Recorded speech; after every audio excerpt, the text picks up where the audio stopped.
We are back with the bottom of the third rating scope along with Anthony Kenninger. 1-1. Cougars and Brahmas here in Western State Conference North action. As we go to the bottom of the third, it's the top of the order coming up for the Cougars. Marco Murillo, Steve Herding, and Zach Dominguez. Murillo last time base hit and came around to score. The Cougar run is they are facing Bobby Schauer, the right-hander. For Pierce, fires one low, ball one. We were talking last time, Randy, about that infield for the Dodgers. You had Garvey at first, Davey Lopes at second, Bill Russell at short, and Ron Say, the Penguin, at third base. And they were together for, what, 8 or 9 years? I mean, you're not going to see that again with free agency the way it is and the big contracts and a lack of loyalty to one team. You just don't see it anymore. And Yeager behind the plate. That's right, a lot of player movement, and at times Mike Scioscia, current manager of the Angels. He'd be a little bit later on, though, so I'm talking mainly of the early, mid, late 70s. And right, but he was the backup catcher, wasn't he, for Yeager for a while? Well, before that, was he not? Joe Ferguson was. That's right. And then Mike Scioscia came along, and of course he was pretty solid. I think by 1980 or 81 for sure, because you had Fernando Valenzuela, Rookie of the Year and Cy Young winner in 81. 2-0 pitch, 2-1, and that's the thing about also, I remember the 70s, I certainly know the Oakland A's from being in the Northern California, but also the big Met Red Machine, because again you had so many all-stars on one team that again largely stayed together for a long time, just a real consistent 3-1 hit over to Colon, who had a busy inning last inning, and that's 4 consecutive plays he's involved in as he throws out Murillo over at first base, and there's one down, bringing up the center fielder Steve Herding. You had some powerful teams there. You had the Reds, right? The A's. You had the Yankees. You had the Phillies and Pirates that were very solid, although they didn't win anything except, well, in 71 and 79, the Pirates won. And, of course, the Reds, Dodgers.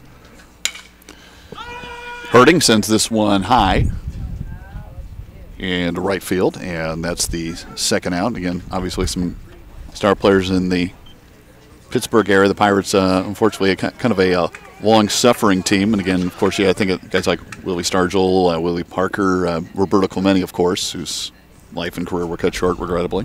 Right. Next up, Zach Dominguez. Now batting number 4, Zach Dominguez. Who walked on 4 straight pitches. And again, the walk, no surprise to the state leader in that category. That was number 44 in the season. Up with the bases clear and 2 outs. Schauer this time, something that didn't happen last time, a strike. Right. And yeah, that one year where the Red Sox were pretty powerful too when they made it to the World Series, the Reds. And the Orioles had great pitching staffs, and led by the late Earl Weaver. 0-1 pitch, 0-2. And again, this is settling down in front of us here in just a fairly low-scoring game where, the Cougars, as you mentioned, kind of trying to find ways to manufacture runs, but after kind of an eventful first inning, it's settled down a bit. It has. For both teams. 0-2 to Dominguez, and he will rip this one. That's through the hole for a clean single for Zach Dominguez. He'll take a big turnover at first base. He's a 2-out base runner for the Cougars, bringing up the catcher Parker Hindle as the Cougars pick up now batting number 21, the hit. Parker Hindle. Cougars also with an error at this point. Again, each team with a run in the first. Hindle, back in the first inning, was hit by a pitch and got as far as second base. In fact, the Cougars had the bases loaded and were just one out, unfortunately unable to just come away with more than just that one run. And that's been our Achilles heel, one of our Achilles heels this year. Got to want to score a lot of runs, and you have the bases loaded with less than 2 outs. Throw to keep an eye on Dominguez over at first base. Schauer from the stretch, and will fire it in low. Blocked by DeAndre, and he'll look Dominguez back to first.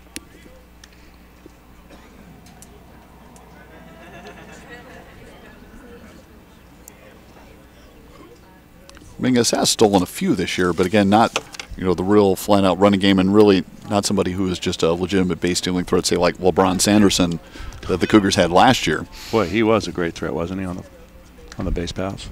In the leadoff spot for the Cougars, throw over to first base. Always putting pressure on the defense. Dominguez being kept over first base, aboard with the 2-out hit, the third for the Cougars in this game. Brahmas with a lone hit, which was actually in the first at-bat from Toshchin. I'm surprised how many people don't know what a Brahma is. I have a feeling, though, with your love of words, you're going to tell us momentarily. I do, but I'd love to hear your description. 2-0. Well, on the campus, they had this big old bull, big old metallic bull, and a Brahma is a bull. And they take great pride in that. In fact, they had a great rodeo program there for a long time. Myself, I'm a bull rider, so I know the power of bulls and the danger of them. But yeah, they're the Brahma bulls. 2-0 pitch. And a strike taken inside, 2-1. Hindle looks over to Bob Miller, coaching over third base. Bob Miller in his 11th year. And starting to close in on win number 200 at Cuesta. It's been a very strong performance during Coach Miller's time here. The Cougars in an unusual situation right now in that they're a game under 500. In fact, in Coach Miller's previous 10 years, the Cougars have been at least 5 games over 500 every single year. Right. Pitch hit right up the middle, moving on over at short. Himes to first in time, and the Cougars get a base hit with 2 outs by Zach Dominguez, but nothing comes of it. We have 3 full innings out of the way here at Cuesta Field, and it is Cougars 1, Brahmas 1, and we'll be back with the 4th after this on Cuesta TV.